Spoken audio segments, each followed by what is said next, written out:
समाजवाद मीमांसा, समाजवाद उन्मुख सङ्घीय लोकतान्त्रिक गणतन्त्रात्मक नेपाल राज्यका सार्वभौम सत्ता सम्पन्न हामी नेपाली जनता, दिगो शान्ति, सुशासन, विकास र समृद्धिको हाम्रो आकांक्षा, लोक कल्याणकारी राज्य व्यवस्था र सामाजिक न्यायको हाम्रो गन्तव्य। तर आज हामी कता जाँदैछौँ? सार्वजनिक वृत्तमा खुला विमर्श नगर्ने हो भने राजनीतिका बाघहरू उत्तरदायित्वको परिधिमा बाँधिने छैनन्। नमस्कार, बहस श्रृङ्खला समाजवाद मीमांसा। साताको एक दिन आधा घण्टा हामी राष्ट्रहित, लोकतन्त्र र अग्रगामी परिवर्तनको युग चेतनालाई मुखरित गर्दै सार्वजनिक वृत्तको अभ्यास गर्न आइपुगेका छौँ। हामी सङ्घीय लोकतान्त्रिक गणतन्त्र नेपालको तत्कालीन राजनीतिक अभ्यास र अपेक्षाका विषयमा छलफल गर्छौँ। हामी नमिलेका वा हुनुपर्ने विषय उठाउँदै जनमत बुझ्ने प्रयत्न पनि गर्दैछौँ। यस मञ्चमा हाम्रो सङ्गतिपूर्ण संवाद, तथ्य, तर्क, बहस र सहमतिको वरिपरि हुनेछ। यो बहस श्रृङ्खला रोजा लक्जमबर्ग फाउन्डेसनको सहयोगमा नेपाल फाउन्डेसन फर क्रिटिकल डिस्कोर्सद्वारा सञ्चालन गरिँदैछ। आजको विमर्श श्रृङ्खलाको विषय छ सङ्घीय लोकतान्त्रिक गणतन्त्रात्मक शासन व्यवस्थाका रूपमा समाजवाद उन्मुख नेपालको लोक कल्याणकारी राज्य व्यवस्था र स्वास्थ्य सम्बन्धी हक। अहिलेसम्म के भइसकेको हुनुपर्थ्यो? आकांक्षा पूरा गर्न, प्रतिबद्धता पूरा गर्न र ध्येय हासिल गर्न के गर्नुपर्दछ? समग्रमा लोक कल्याणकारी राज्य व्यवस्थाको स्वास्थ्य व्यवस्था प्रणालीको समष्टिगत तस्बिर कस्तो हुन्छ? आजको विमर्शका सहभागीहरू हुनुहुन्छ जनस्वास्थ्य र समग्र स्वास्थ्य प्रणालीका अध्येता एवं जनस्वास्थ्यविद वरिष्ठ शल्य चिकित्सक डाक्टर सरोज धिताल तथा वरिष्ठ जनस्वास्थ्यविद डाक्टर केदार बराल। पहिलो प्रश्न डाक्टर सरोज धिताल समक्ष राख्दैछु। समाजवाद उन्मुख लोक कल्याणकारी राज्य व्यवस्थाको मर्मबमोजिम स्वास्थ्य सम्बन्धी हकको व्यवस्था कस्तो हुनुपर्दछ वा कस्तो हुने गर्दछ? हक उपभोगको प्रत्याभूति कसरी हुनुपर्दछ? तपाईँले केही एकदमै महत्त्वपूर्ण शब्दहरूको उच्चारण गर्नुभएको छ। एउटा समाजवाद उन्मुखता, अर्को कुरा स्वास्थ्य सम्बन्धी हक र त्यो हकको प्रत्याभूति। यी सबै शब्दहरूलाई अलिकति गहिरोमा हेर्ने हो भनेदेखि यति बेला प्रशस्त कन्फ्युजनको स्थितिमा हामी चाहिँ छौँ। तपाईँले पुँजीवाद भन्दाखेरि के हो भनेर सोध्नुभयो भने टक्कै भनेर भन्न सक्नुहुन्छ।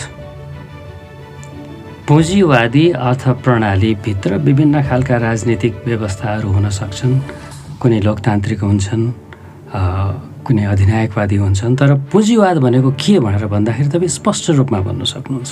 समाजवाद भनेको के भनेर भन्ने हो भनेदेखि सम्भवतः जुन बेलादेखि यो शब्दको उच्चारण हुन थाल्यो त्यो बेलादेखि अहिलेसम्म पनि समाजवादलाई बुझ्ने, त्यसलाई परिभाषित गर्ने दृष्टिकोणहरू एकदमै फरक छन्। त त्यो भएको कारणले गर्दाखेरि हामीहरूले खोजेको समाजवाद भनेको के हो भने स्पष्ट छैन। त्यस्तै स्वास्थ्य सम्बन्धी हकको कुरा गर्दाखेरि नै पनि त्यो हक भनेको केमा प्रत्याभूत हुने भन्ने जुन तपाईँले प्रश्न गर्नुभएको छ त्यो सम्भवतः सबैभन्दा महत्त्वपूर्ण प्रश्न चाहिँ त्यो हो। यतिखेर हामीसँग भएको संविधानले आफूलाई समाजवाद उन्मुख संविधान भनेर भनेको छ। त्यसैलाई पत्याउँ र त्यो हिसाबले चाहिँ हेर्ने हो भनेदेखि उसैले भनेको छ कि स्वास्थ्य सम्बन्धी हक भनेको मौलिक हक हो। त्यति भएपछि हामीलाई पुग्यो।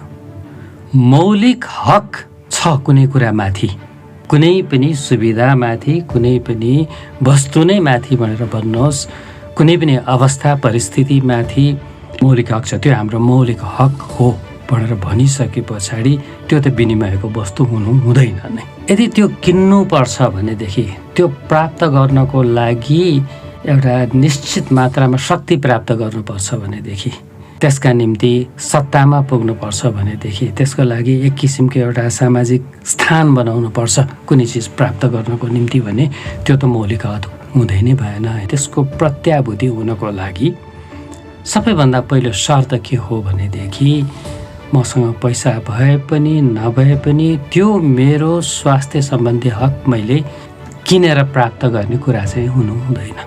तर यो भनेको बिरामी परिसके पछाडि त्यो स्वास्थ्य परीक्षण गर्ने, त्यसको निदान हुने, त्यसको अनि उपचार हुने, त्यो हक मात्रै स्वास्थ्य सम्बन्धी हक भनेर भन्न पनि मिल्दैन। म जे कारणले गर्दाखेरि म चाहिँ नि यो हेल्थ रिस्कमा परेको छु, मेरो स्वास्थ्य खतरामा परेको छ, ती सबै कुराहरूबाट चाहिँ नि मुक्त हुनु पनि मेरो अधिकारको कुरा हो। त्यसमा के भन्दाखेरि देशकै परिस्थिति, हाम्रो देश भएको त्यो क्षेत्रको परिस्थिति, सिँगै यतिखेरको चाहिँ नि पृथ्वीकै स्थिति, त्यो सबै कुराले त्यसलाई चाहिँ नि एउटा सीमित पारेको हुनसक्छ। त्यो कुरा भनेर भनेको नागरिकले बुझ्ने र नागरिक र राज्यका बिचमा हुने संवादले चाहिँ नि त्यो ल है अहिलेलाई चाहिँ यतिसम्म मात्रै गरौँ भन्ने कुरा एउटा कुराहरू होला। तर मलाई बिरामी पार्ने कुनै पनि कुराहरू जान्ने छन् भनेदेखि त्यसबाट मुक्त हुनु पाउनु पनि मेरो चाहिँ स्वास्थ्य सम्बन्धी हक हुन्छ। अर्थात् आर्थिक स्रोत र पहुँचका अभावमा पनि कुनै व्यक्तिले स्वास्थ्य सम्बन्धी विषयबाट विमुख हुने स्थितिमा परिवर्तन हुनुपर्दछ। यी दुई किसिमका स्वास्थ्य सम्बन्धी हक मैले प्राप्त गर्न सक्छु, त्यसमा चाहिँ म ढुक्क छु भन्ने नागरिकलाई छ भने त्यो मात्रै स्वास्थ्य हक भनेको उसको मौलिक हक नै हो भन्ने कुराको प्रत्याभूति चाहिँ त्यतिखेर मात्र हुन्छ। यहाँनिर यही कुरामा आउँछ, जस्तो एक्सेस र रिसोर्सेस, यो दुईटाको अभाव भएका मानिसहरूले नै पनि कसरी स्वास्थ्यको कुरामा पाउने बाटो बन्ने, कमसेकम जसरी प्रोग्रेसिभ रियलाइजेसनको कुरा गर्नुभयो, कमसेकम त्यो बाटोतिर हिँडेका छौँ भन्ने खालको चाहिँ हुनु पर्थ्यो। अब हिँडिरहेको बाटो चाहिँ के छ? स्वास्थ्य भनेर भन्ने बित्तिकै यो बहुआयामिक कुरा हो। यो भनेको ज्वरो आयो अथवा शरीरमा सामान्यतया नर्मल भनेर हामी ठानिएको कुराबाट अलिकति डेभिएट भयो त्यसपछि मात्रै बिरामी भयो भनेर भन्ने कुरा भएन, होइन।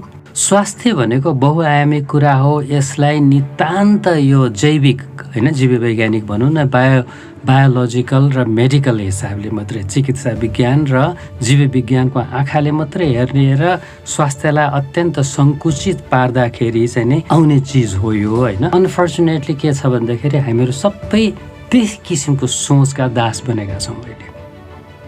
तर स्वास्थ्य भनेको यति बहुआयामिक कुरा हो कि यो भनेको तिमीलाई चाहिँ ज्वरो आयो अथवा चाहिँ के भयो, कतै दुख्यो, कतातिर के सुन्यो भने मात्रै म कहाँ आउँ भनेर भन्ने कुरा होइन नि त। भोको हुनु स्वास्थ्य सम्बन्धी कुरा होइन, गरिब हुनु स्वास्थ्य सम्बन्धी कुरा चाहिँ नै होइन।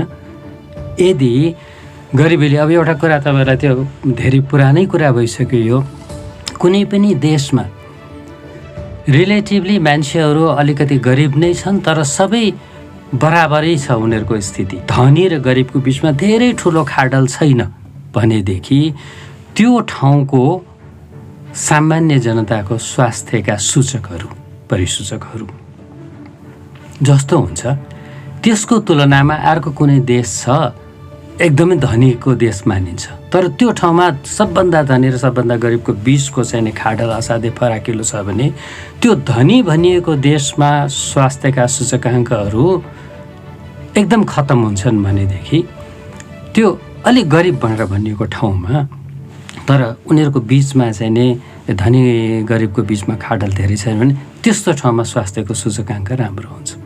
त्यो भएको कारणले गर्दाखेरि एउटा निश्चित सीमासम्म चाहिँ नै आम्दानी कति छ भन्ने कुराले स्वास्थ्यमा सिधै असर गरे हुन्छ।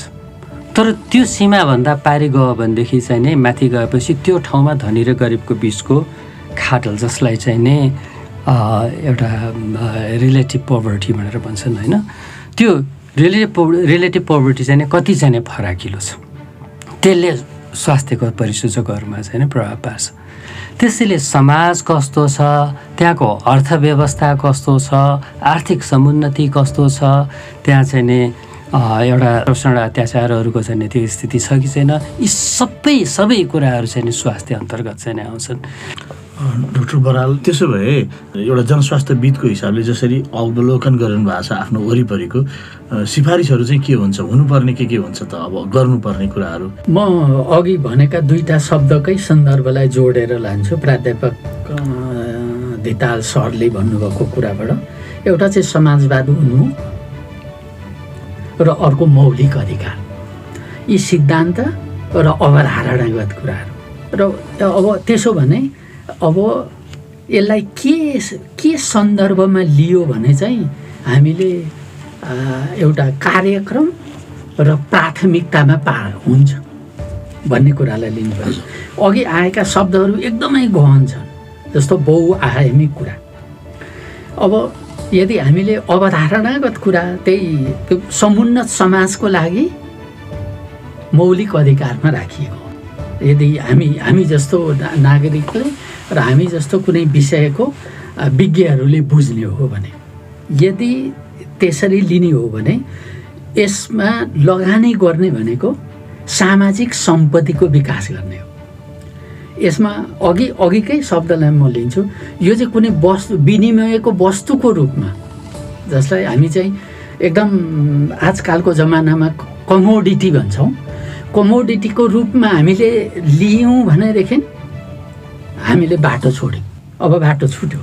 तर यो चाहिँ सामाजिक सम्पत्ति हो भनेर अनि कार्यक्रममा त्यही प्राथमिकतामा हामीले चाहिँ राख्न सक्यौँ भने हुन्छ। यसमा बहुआयामिक सन्दर्भको म अहिले कुराकानी गर्छु। अहिले पत्रपत्रिकामा पनि अथवा प्रोग्राममा पनि र समस्याको रूपमा पनि आएको नसर्ने रोगहरू अहिले धेरै छ भन्ने भयो। विशेष गरेर कोरोना आउनु अगाडि चाहिँ नसर्ने रोग चाहिँ अब हाम्रो राष्ट्रिय प्राथमिकताको क्षेत्र हो, पुरानालाई हामीले नियमित गर्नुपर्छ भन्ने थियो। त नसर्ने रोग काठमाडौँ जस्तो ठाउँमा म एउटा उदाहरण दिन्छु। काठमाडौँ जस्तो ठाउँमा नसर्ने रोगको बहुआयामिक ढङ्गले हामीले हेर्ने हो भने हामीले यहाँको भौतिक संरचनामा पहिला ध्यान दिनुपर्छ। यहाँ कहाँ हिँड्ने ठाउँ छ, त्यो मान्छेलाई हामी चाहिँ व्यायाम गर्नु भन्छौँ, कहाँ गर्ने व्यायाम? ठाउँै छैन। त्यो व्यायाम गर्ने ठाउँ भयो भने त्यो कसलाई काम लाग्छ भने त्यो तपाईँलाई काम लाग्छ, मलाई काम लाग्छ, मेरो छिमेकीलाई काम लाग्छ, हामी सबैलाई काम गर्छ। त्यो सामाजिक सम्पत्ति हो। अर्को पनि म उदाहरण दिन्छु। र एउटा यो चाहिँ के भने स्वास्थ्यको बहुआयामिक स्वास्थ्य प्रवर्धनमा योगदान दिने भयो क्या, जो तुरुन्तै देखिन्न, तुरुन्तै देखिँदैन है। अर्को चाहिँ एउटा अस्पताल छ, त्यो चाहिँ राम्रो छ भने त्यो कसलाई काम लाग्छ? त्यो मलाई काम लाग्छ, तपाईँलाई काम लाग्छ, समाज सबैलाई काम लाग्छ क्या।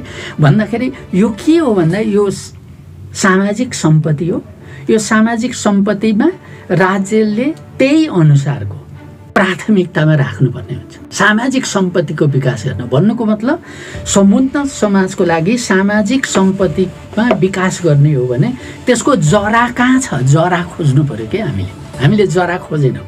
हामीले चाहिँ टुप्पा मुना मात्रै हेरिरहेछौँ, अहिले माथि मात्रै हेरिरहेछौँ। हो त्यो अवधारणाबाट हामीले सुरुवात गर्न थाल्यौँ भनेदेखि मात्रै र हाम्रा प्राथमिकता र हाम्रा कार्यक्रमका प्राथमिकता भयो भने मात्रै हुन्छ। अघि प्राध्यापक सरले भन्नुभएकै कुरालाई हामीले लिने हो भने यो कस्तो भने अब यो सबै कुरा पनि वितरण प्रणालीमा प्रभाव छ, किनभने हामीले विनिमयको वस्तु बनायौँ। अघि नै उदाहरण आयो, थुप्रै अनुसन्धानहरू भएका छन्। अहिलेको संसारको एउटा अनुसन्धानको प्राथमिकताको क्षेत्र के हो भने यो असमान वितरणबाट हुने स्वास्थ्यको समस्या हो। अहिले धेरै अध्ययनहरू प्रत्येक हप्ता नै निस्किराखेका हुन्छन्। यो वितरण प्रणालीबाट यति फरक छ हाम्रै देशमा भने औषध कुराले कुनै कुरा देखाउँदैन, किनभने कि त समाज पनि त्यस्तै हुनु पर्यो। समाजमा वितरण प्रणाली एकदमै फरक छ भने त्यो तथ्याङ्क पनि एकदम स्वास्थ्यको तथ्याङ्क, शिक्षाको तथ्याङ्क पनि त्यही रूपमा हुन्छ। त्यो माथिल्लो वर्गको, सम्पन्न वर्गको, आय धेरै भएको वर्गको एकदम राम्रो हुन्छ, जसको आय कम छ, जो अरू थुप्रै कुराबाट पछाडि परेका छन्, वितरणमा पछाडि परेका छन्, उनीहरूको तथ्याङ्क एकदम तल हुन्छ।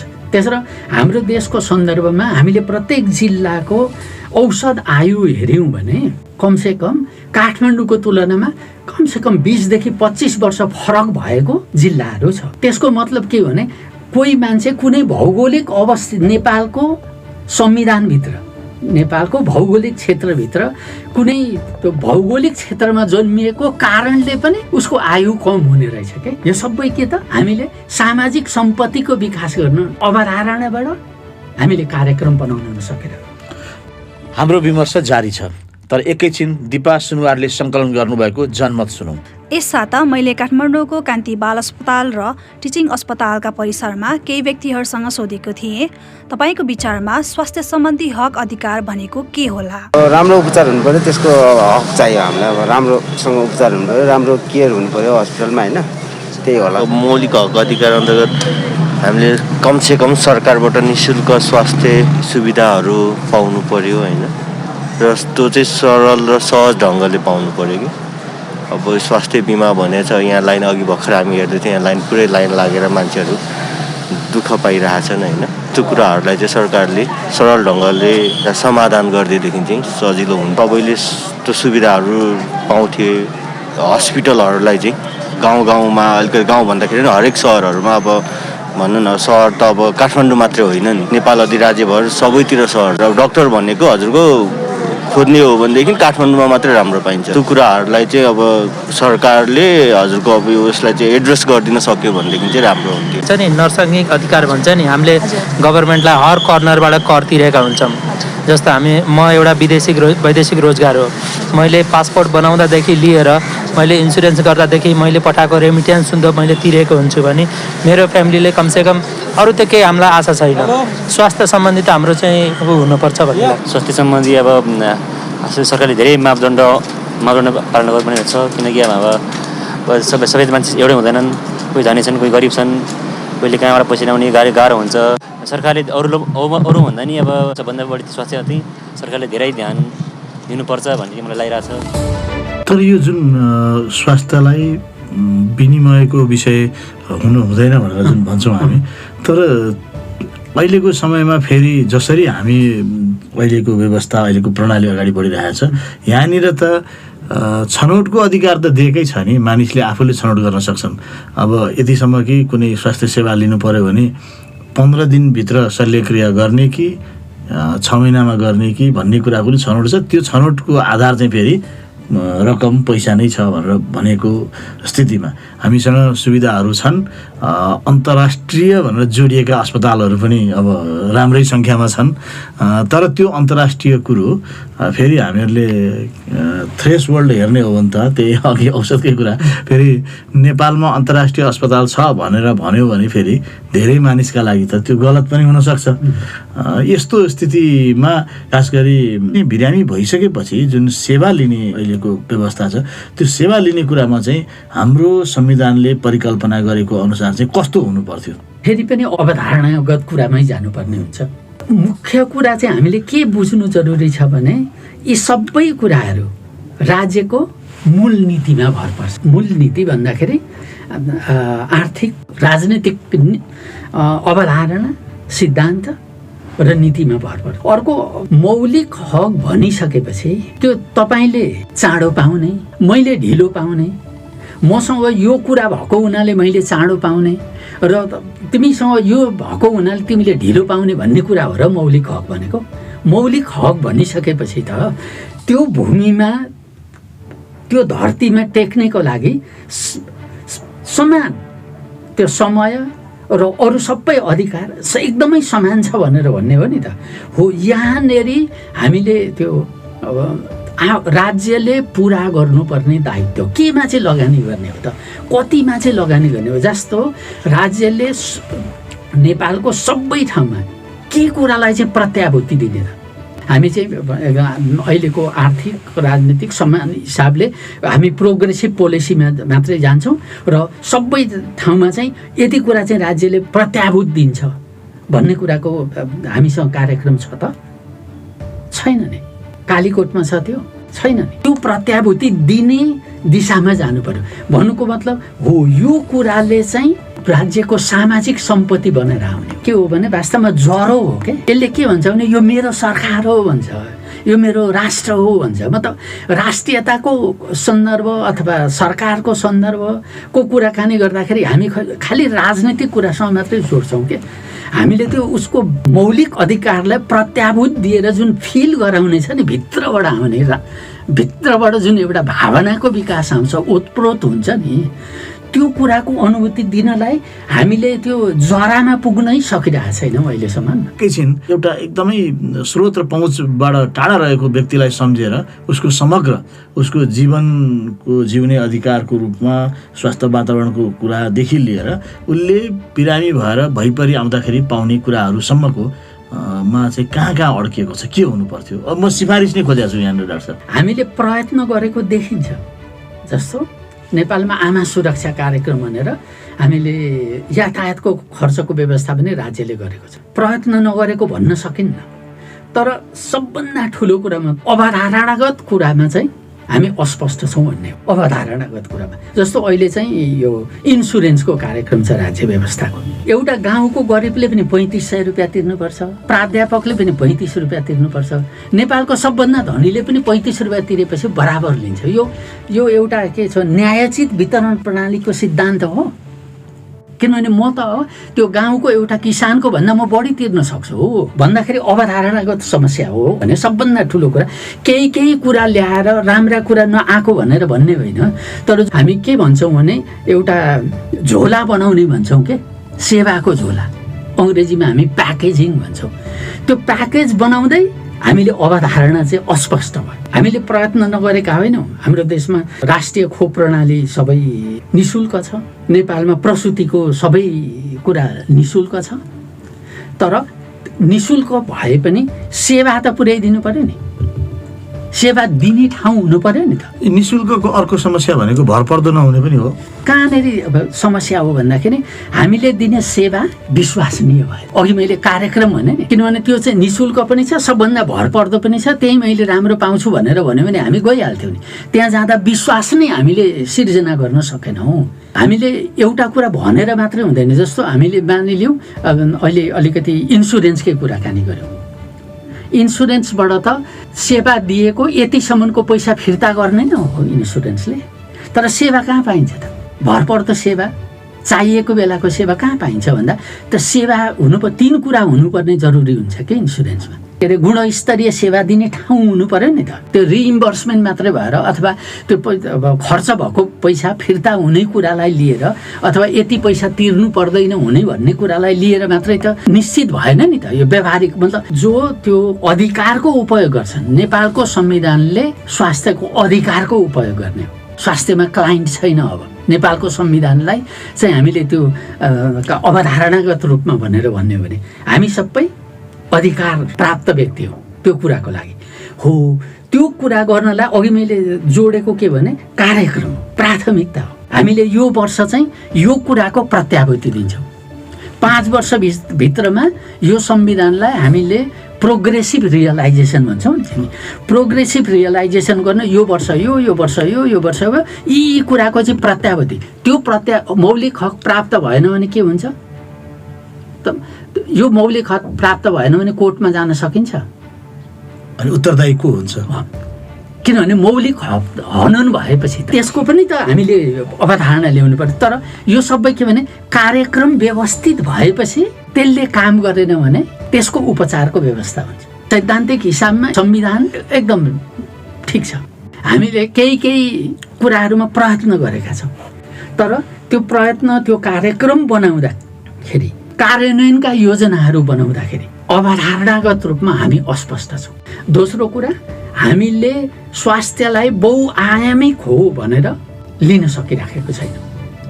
किनभने राज्यको मूलनीति भनेको त संविधान हो। संविधानमा छ बहुआयामिक ढङ्गले यो काम गर्दा स्वास्थ्यमा के राम्रो र के नराम्रो असर पर्छ भनेर हामीले त्यो छलफल नीतिहरू बनाउँदाखेरि त्यो छलफल गरेका छौँ।